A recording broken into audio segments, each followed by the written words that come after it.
अमानतुल्लाह खान विधायक, इनका दावा है ईडी इन्हें गिरफ्तार करना चाहती है। ईडी उनके घर पहुंचती है तड़के सुबह और इस पर अमानतुल्लाह खान ने एक वीडियो जारी किया है। उनका कहना यह है कि मेरी लाइफ में पर्सनल प्रॉब्लम्स हैं, तमाम चीजें चल रही हैं, लेकिन ईडी का मकसद मुझे गिरफ्तार करना है। और अपने सारी सिचुएशन को समझाती हुई एक वीडियो उन्होंने शेयर की है, उस पर संजय सिंह का भी रिएक्शन सामने आया है। कुल मिलाकर के आपके विधायक हैं अमानतुल्लाह खान, उनके घर ईडी पहुंचने के बाद दिल्ली से इस वक्त की बड़ी खबर आपको बताते चले। आप विधायक अमानतुल्लाह खान पर ईडी का एक्शन, ईडी की टीम पहुंची तो गेट खोला नहीं। सूत्रों के हवाले से यह खबर, वक्फ बोर्ड मनी लॉन्ड्रिंग केस की जांच के लिए लगातार ईडी पूछताछ के लिए पहुंचती है, लेकिन दिल्ली से इस वक्त बड़ी खबर यह है कि अमानतुल्लाह खान के घर पर ईडी के पहुंचने के बाद गेट नहीं खोला जाता है।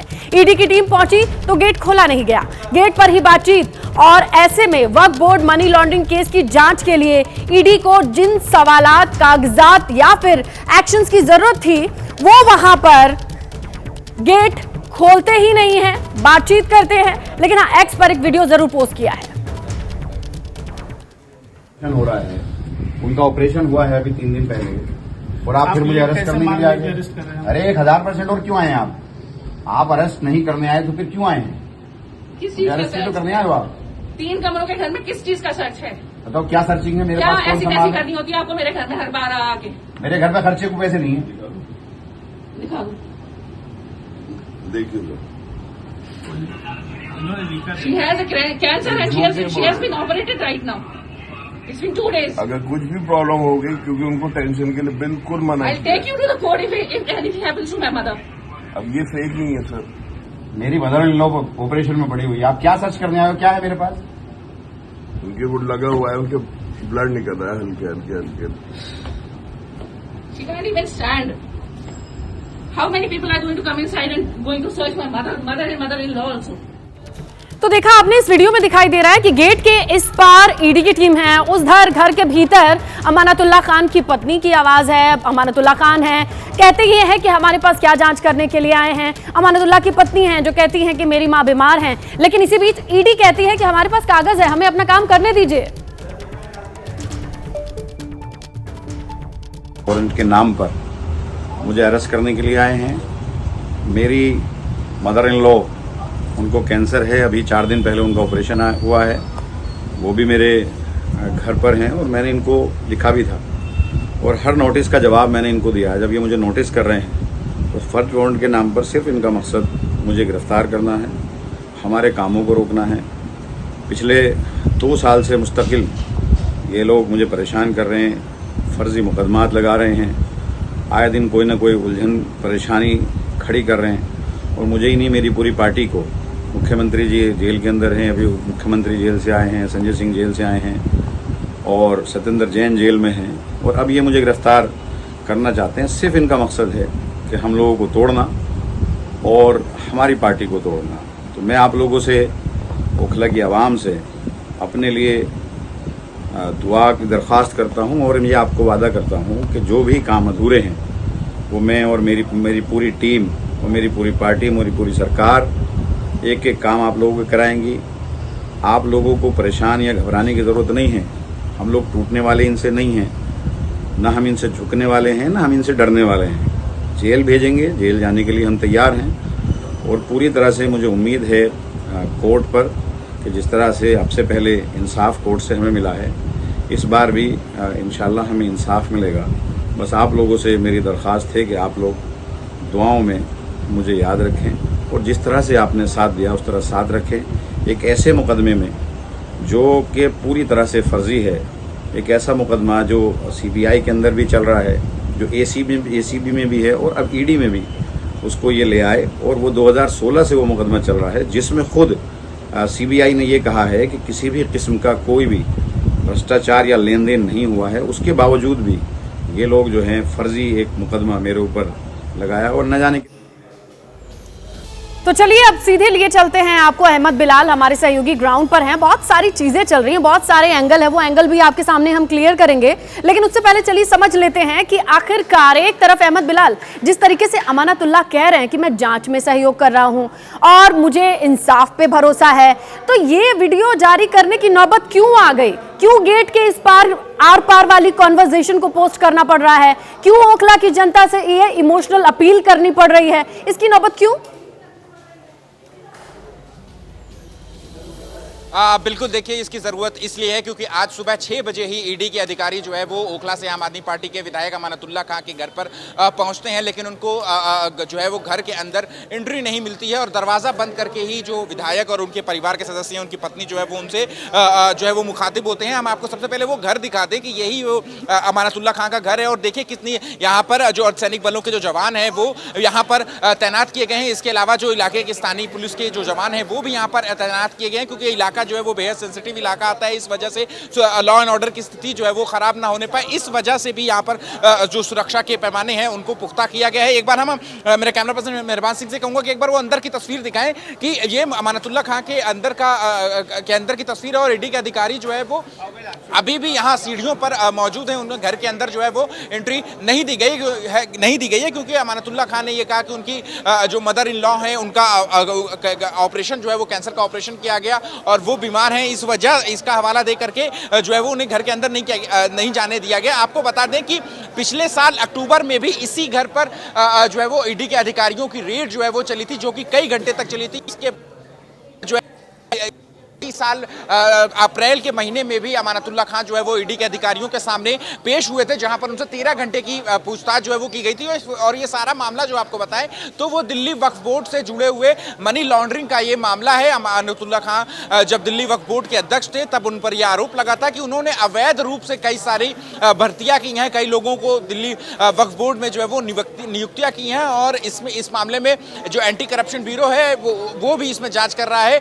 तो और इसके अलावा और भी कई सारे मामले जो हैं जिसकी जांच मनी लॉन्ड्रिंग से जुड़े हुए उसकी जांच ईडी कर रही है। लेकिन एक बार मैं इलाके की अगर मैं आपको तस्वीर दिखाना चाहूं तो देखिए यहाँ पर जो ओखला से आम आदमी पार्टी के विधायक हैं उनके आवास के बाहर किस तरीके से यहाँ पर जो सुरक्षा व्यवस्था है वो यहाँ पर चौबंद कर बड़ा काफिला जमावड़ा, ये सकरी सी गली पूरी तरीके से सिक्योरिटी और बाकी लोगों से, ऑफिसर्स से, आम लोग भी देख ही रहे होंगे कि ये क्या हो रहा है। अहमद बिलाल आप नजर बना के रखिएगा, इन तस्वीरों पर हमारी नजर बनी हुई। लेकिन इसी बीच बड़ी खबर, संजय सिंह क्या कहते हैं? उनका कहना है कि मोदी की तानाशाही, ईडी की गुंडागर्दी। तो ईडी के एक्शन पर संजय सिंह का रिएक्शन क्या कहते हैं कि मोदी की तानाशाही, ईडी की गुंडागर्दी जारी है।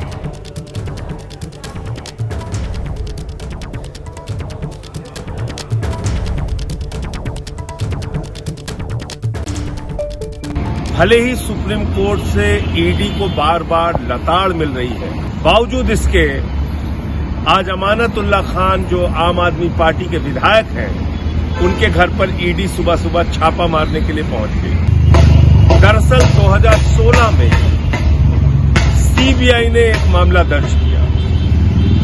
6 साल की लंबी जांच के बाद सीबीआई ने कहा अमानतुल्लाह खान ने कोई रिश्वतखोरी नहीं की, किसी भी प्रकार का आर्थिक अपराध नहीं किया। इसके बाद ईडी अपना केस खत्म नहीं करती। 2023 में अमानतुल्लाह खान के घर पे छापेमारी करती है। ईडी ने अपने दफ्तर में बुला के 13 घंटे तक अमानतुल्लाह खान से पूछताछ की और आज उसी मामले में 2016 के मामले में आज फिर धावा देने के लिए ईडी पहुंच गई है। तो संजय सिंह को सुना आपने, लेकिन इस पर बीजेपी भी पलटवार कर रही है। बीजेपी का कहना है कि अगर ईडी अपना एक्शन ले रही है तो बुरा क्यों लग रहा है, जो करप्शन करेगा वो जेल जाएगा। बीजेपी की ओर से भी इस पूरे घटनाक्रम को लेकर के अपनी राय रखी गई है। वो क्या राय है सुनिए आप भी। आम आदमी पार्टी कट्टर भ्रष्टाचारी पार्टी है। अमानतुल्लाह खान को ये पता होना चाहिए कि जब वो सुप्रीम कोर्ट में गए थे और सुप्रीम कोर्ट के सामने उन्होंने अर्जी दाखिल करी थी कि इन्फोर्समेंट डायरेक्टरेट के सामने वो अपीयर नहीं होंगे, सुप्रीम कोर्ट ने अर्जी खारिज कर दी थी। ये कट्टर भ्रष्टाचारियों को सिर्फ और सिर्फ जेल जाना चाहिए, क्योंकि यही लॉ ऑफ द लैंड कहता है कि जो भ्रष्टाचार करेगा वो जेल जाएगा।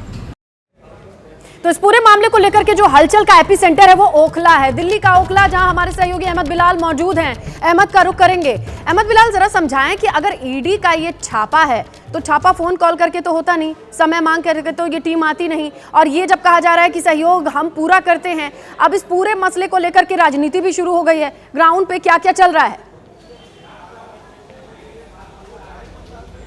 बिल्कुल, देखिए आपको बताना चाहूंगा कि ईडी की टीम जो है वो सुबह 6 बजे ही वो यहाँ पर पहुंची थी और साथ में उनके अर्धसैनिक बलों के भी जवान थे। और आपको ये भी बताना जरूरी है कि ये पहली बार नहीं है जब इस तरीके से की कन्फ्रंटेशन अमानतुल्लाह खां और ईडी के अधिकारियों के बीच में देखने को मिली थी। आपको बता दें कि इससे पहले भी ईडी ने अमानतुल्लाह खां को 6 बार जो है वो समन भेजा था, और अमानतुल्लाह खां जो है वो ईडी के सामने नहीं पेश हुए थे, बल्कि वो सुप्रीम कोर्ट के सामने अग्रिम जमानत की याचिका उन्होंने दायर कर दी और सुप्रीम कोर्ट को यह कहना पड़ा कि नहीं, आप विधायक हैं, इसका मतलब ये नहीं है कि कानूनी प्रक्रिया से आप बाहर रह सकते हैं, आपको ईडी के सामने पेश होना ही पड़ेगा। जिसके बाद अमानतुल्लाह खां इसी साल 18 अप्रैल को ईडी के ऑफिस गए और ईडी के अधिकारियों के सामने पेश हुए। 13 घंटे तक उनसे जो है वो पूछताछ की गई, वो भी सुप्रीम कोर्ट के निर्देश पर। तो ये कोई पहला वाकया नहीं है जब अमानतुल्लाह खां और ईडी के अधिकारियों के बीच में इस तरीके की रस्साकशी जो है वो देखने को मिली है। फिलहाल जो स्थिति यहाँ पर ग्राउंड पर, मैं एक बार फिर से आपको अमानतुल्लाह खां के घर की तस्वीर जो है वो दिल्ली के अंदर की तस्वीर जो है वो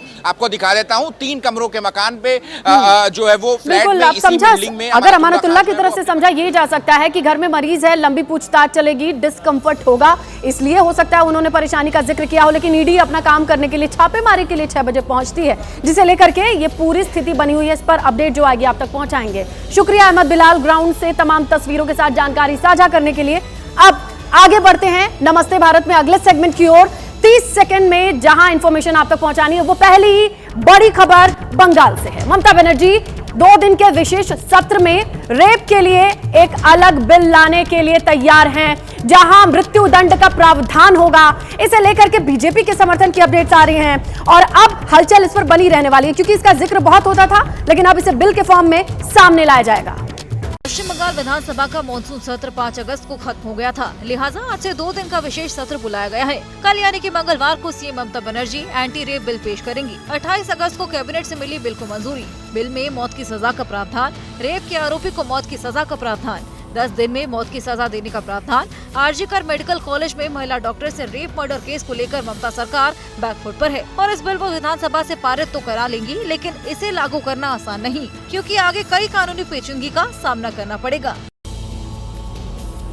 और देखिए, रेप मर्डर का विरोध जताने के लिए कोलकाता की सड़कों पर डॉक्टर्स, आम आदमी, नेताओं का जमावड़ा आपने देखा, लेकिन अब सितारे भी जमीन पर हैं, इंसाफ की मांग कर रहे हैं। तमाम एक्टर्स, सेलिब्रिटी इस मामले में विरोध जताने के लिए ग्राउंड का रुख कर रहे हैं, उनकी तरफ से भी विरोध जताया जा रहा है। बांग्ला फिल्म इंडस्ट्री की कई हस्तियां हजारों लोगों के साथ रैली में शामिल हुई, जिसमें महिला डॉक्टर के लिए न्याय की मांग की गई। डायरेक्टर और एक्ट्रेस अपर्णा सेन ने कहा कि वो न्याय के लिए प्रोटेस्ट जारी रखेंगी। एक्ट्रेस स्वास्तिका मुखर्जी ने जांच धीमी गति से चलने पर सवाल उठाए। कहा कि 9 अगस्त की घटना के बाद अभी तक महज एक ही आरोपी पकड़ा गया है। इस बीच प्रोटेस्ट के दौरान उस समय अफरा तफरी मच गई जब नशे में धुत एक शख्स वहां हंगामा करने लगा। प्रदर्शनकारियों ने उसे धर दबोचा, बाद में पुलिस के हवाले कर दिया। बलात्कार और हत्या जैसे मामलों पर अगर इंसाफ देरी से मिले तो लोगों का भरोसा उठता है, ये बात कही है राष्ट्रपति द्रौपदी मुर्मू ने। पेंडिंग केसेस और अगली जनरेशन पर आते हुए फैसले से लोगों का इंसाफ के लिए जो भरोसा है वो डगमगाता है, कम होता है। मौका था 2 दिन की राष्ट्रीय जिला न्यायपालिका सम्मेलन का। राष्ट्रपति ने कहा कि रेप जैसे मामले में फैसले एक पीढ़ी बीत जाने के बाद आते हैं तो लोगों का कोर्ट से भरोसा टूट जाता है। राष्ट्रपति ने कहा कि कोर्ट के मामले को होल्ड पर रखने की परंपरा को खत्म करना पड़ेगा। उन्होंने लंबित मामले के निपटारे के लिए स्पेशल कोर्ट बनाने को कहा। राष्ट्रपति ने ये भी कहा कि कुछ मामलों में रसूखदार लोग अपराध करने के बाद भी बेखौफ और खुलेआम घूमते रहते हैं। उन्होंने ये भी कहा कि गांव के गरीब लोग अदालत जाने से डरते हैं। जगह जगह होते हैं बुलडोजर एक्शन पर जमीयत उलेमाए हिंद ने एक याचिका दी है, उस पर आज सुनवाई का दिन है। जमीयत का कहना यह है कि बुलडोजर वाला एक्शन ना ये अल्पसंख्यकों को टारगेट करने के लिए चलाया जा रहा है। इसे लेकर के आज सुप्रीम कोर्ट में दलीलें दी जाएंगी। सुनवाई का दिन है, उससे बहुत कुछ निकल करके आएगा। 30 सेकंड में अपडेट। कई राज्यों में प्रशासन के बुलडोजर एक्शन के खिलाफ जमीयत उलमा हिंद ने सुप्रीम कोर्ट में याचिका दी है, जिस पर आज अहम सुनवाई होगी। जमीयत ने अपनी याचिका में कई सवाल उठाए हैं। जमीयत ने कहा कि बिना कोई उचित कानूनी प्रक्रिया के ही बुलडोजर चलाए जाते हैं। इसमें मंशा अवैध निर्माण को हटाने से ज्यादा लोगों को सबक सिखाने की होती है। अधिकतर जगहों पर एक खास वर्ग को निशाना बनाया जाता है। हाल ही में राजस्थान के उदयपुर में 2 छात्रों के झगड़े के बाद आरोपी के मकान को गिराए जाने समेत कई अन्य मामले कोर्ट में उठेंगे। और पूरे 10 करोड़ ये टारगेट है बीजेपी का। अपनी सदस्यता अभियान की शुरुआत आगाज पीएम मोदी के सदस्यता को रिन्यू करने के साथ करने वाले हैं। टारगेट बड़ा है और इसकी शुरुआत खुद प्रधानमंत्री अपने ही मेंबरशिप को रिन्यू करा के करने वाले हैं। बीजेपी का सदस्यता अभियान आज से देश भर में शुरू होगा। सदस्यता अभियान 2024 का शुभारंभ पीएम मोदी की मौजूदगी में होगा। सबसे पहले बीजेपी अध्यक्ष जेपी नड्डा पीएम मोदी को सदस्य बनाएंगे, जिसके बाद यह अभियान देश भर में शुरू हो जाएगा। बीजेपी ने इस महीने जम्मू कश्मीर, हरियाणा, महाराष्ट्र और झारखंड को छोड़कर पूरे देश में 10 करोड़ नए सदस्य बनाने का लक्ष्य रखा है। अभियान 2 से 10 सितंबर तक चलेगा। इसमें लोग मिस्ड कॉल, पार्टी की वेबसाइट और डिजिटल प्लेटफॉर्म ऐप के जरिए अपना नाम जोड़ सकेंगे। और देखिए, हरियाणा विधानसभा चुनाव के लिए जो उम्मीदवारों की लिस्ट है उसे लेकर के अब मंथन का दौर लगातार चल रहा है और लगता है अपने चरम पर पहुंचने वाला है। धर्मेंद्र प्रधान के घर पर बड़ी लंबी चौड़ी मीटिंग हुई है और माना जा रहा है कि बहुत जल्द पहली लिस्ट आ सकती है। पहले हरियाणा बीजेपी कोर ग्रुप की कई बैठकें, फिर केंद्रीय चुनाव समिति की बैठक। लगता है हरियाणा के लिए प्रत्याशियों का चयन आसान नहीं है। देर रात धर्मेंद्र प्रधान के घर बैठक हुई। धर्मेंद्र प्रधान है हरियाणा के चुनाव प्रभारी। बैठक में सीएम नायब सैनी शामिल रहे, हरियाणा प्रदेश अध्यक्ष भी शामिल रहे। पूर्व सीएम मनोहर लाल खट्टर समेत कई नेताओं ने भी शिरकत की। बताया जा रहा है कि आज पहली लिस्ट आ सकती है।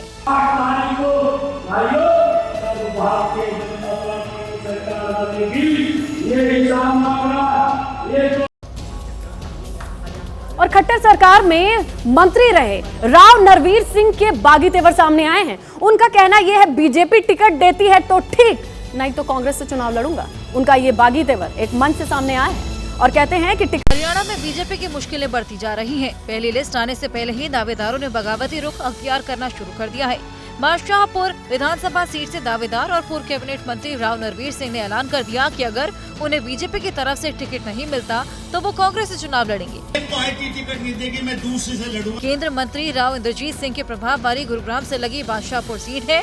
2014 में वो करीब 87,000 वोट से जीते थे और खट्टर सरकार में राव नरवीर सिंह ने पीडब्ल्यूडी जैसे महत्वपूर्ण विभाग के मंत्री भी थे। और उत्तर प्रदेश के चंदौली में उत्तर प्रदेश के मुख्यमंत्री योगी आदित्यनाथ कहते हैं योगी हूं, सत्ता का डर नहीं है और इसीलिए आक्रांताओं को बाहर भगाने के लिए सामाजिक भूमिका निभाने वाले योगी को सत्ता का डर नहीं सता सकता। यूपी के चंदौली में अघोराचार्य बाबा कीनाराम की जन्मस्थली पर आयोजित 425वें अवतरण समारोह में हिस्सा लेने पहुंचे थे सीएम योगी आदित्यनाथ, जहां उन्होंने साधु, योगी और संतों को लेकर बड़ा बयान दिया। एक संत और एक योगी सत्ता का गुलाम नहीं होता है। कीनाराम की जीवन से जुड़ी घटनाओं को जिक्र करते हुए कहा कि उच्च कुलीन परिवार में जन्म लेने के बाद भी उन्होंने जनजातियों के जीवन को बेहतर बनाने के लिए काम किया और मुगलों को सबक सिखाने के लिए शाहजहां को भी भगाया। और देखिए, आप विधायक अमानतुल्लाह खान पर ईडी का एक्शन और इसी से जुड़ी बड़ी खबर आ रही है। अमानतुल्लाह खान से ईडी की पूछताछ शुरू हो चुकी है।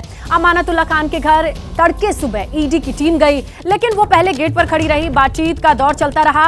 अमानतुल्लाह ये समझाते रहे कि जांच नहीं, ये परेशान करने की जड़ है, ये हमें गिरफ्तार करने की साजिश है। इतने दल बल के साथ ईडी की टीम गिरफ्तार करने आई है। कहना यह है कि मेरे घर में पेशेंट है, इतनी लंबी पूछताछ में कोऑपरेट करने में मुझे दिक्कत आएगी, लेकिन ईडी अपना काम करने के लिए मौके पर पहुंची। और अभी बड़ी खबर यह है कि ईडी अपना काम शुरू कर चुकी है। अगर कुछ भी प्रॉब्लम होगी, क्योंकि उनको टेंशन के लिए बिल्कुल मना है। अब ये फेक नहीं है सर। मेरी मदर इन लॉ ऑपरेशन में पड़ी हुई है, आप क्या सर्च करने आए हो? क्या है मेरे पास? उनके वो लगा हुआ है, उनके ब्लड निकल रहा है हल्के हल्के हल्के। She can't even stand.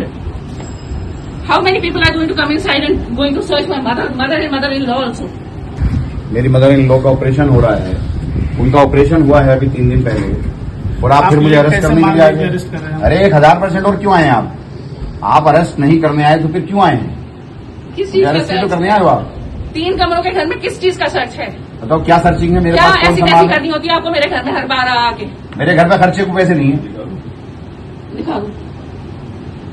देखिए लो, She has a cancer and she has been operated right now. तो ये तस्वीरें आपने देखी, लेकिन अब जानकारी ये मिल रही है कि अमानतुल्लाह खान से ईडी ने पूछताछ शुरू कर दी है। ज्यादा जानकारी के लिए हम सीधे रुख करते हैं अपने सहयोगी अहमद बिलाल का, जो इस वक्त अमानतुल्लाह खान के घर से मौजूद हैं। बिलाल, सबसे पहले तो ये बताइए कि शुरुआत में अमानतुल्लाह खान ने गेट नहीं खोला था, बातचीत हो रही थी गेट के आर पार से, गेट खुला कैसे और इस वक्त का क्या अपडेट है?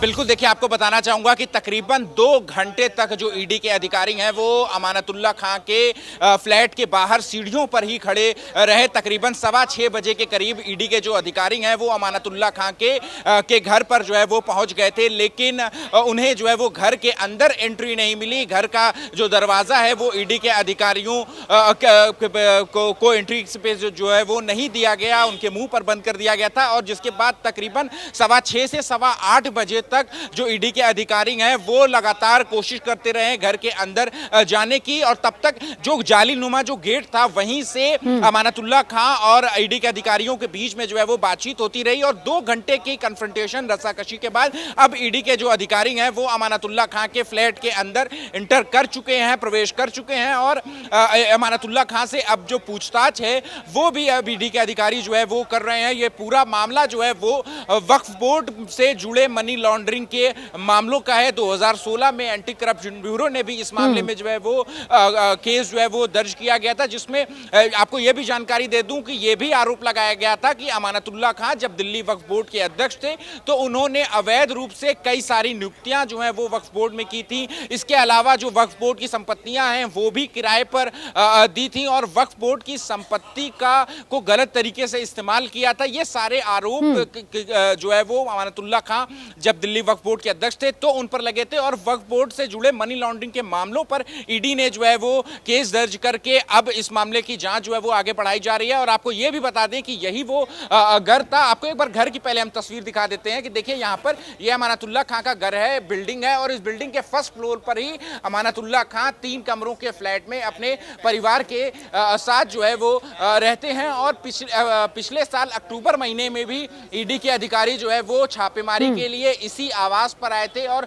कई घंटों तक जो है वो छापेमारी अमानतुल्लाह खान के इस घर पर चली थी। और जो है वो आपको ये भी बता दें कि इस साल अप्रैल के महीने में अमानतुल्लाह खान जो है वो सुप्रीम कोर्ट के निर्देश के बाद ईडी के अधिकारियों के सामने पेश हुए थे, जहां पर उनसे 13 घंटे की लंबी पूछताछ जो है वो। अहमद बिलाल, ये तो बैकग्राउंड है जिसके बारे में हम लगातार बता रहे हैं, लेकिन जो करंट सिनेरियो है उससे जुड़ी भी बड़ी खबर लगातार आ रही है। आपको हम ये बताएं कि आप विधायक अमानतुल्लाह खान पर का बड़ा दावा सामने आया। उनका कहना है कि ईडी मुझे गिरफ्तार करने आई है, ये जांच के लिए नहीं बल्कि गिरफ्तारी की पूरी साजिश है। मुझ पर कई एफआईआर दर्ज की गई, मुझे और मेरी पार्टी को परेशान किया जा रहा है। इनका मकसद है हम सभी को तोड़ना।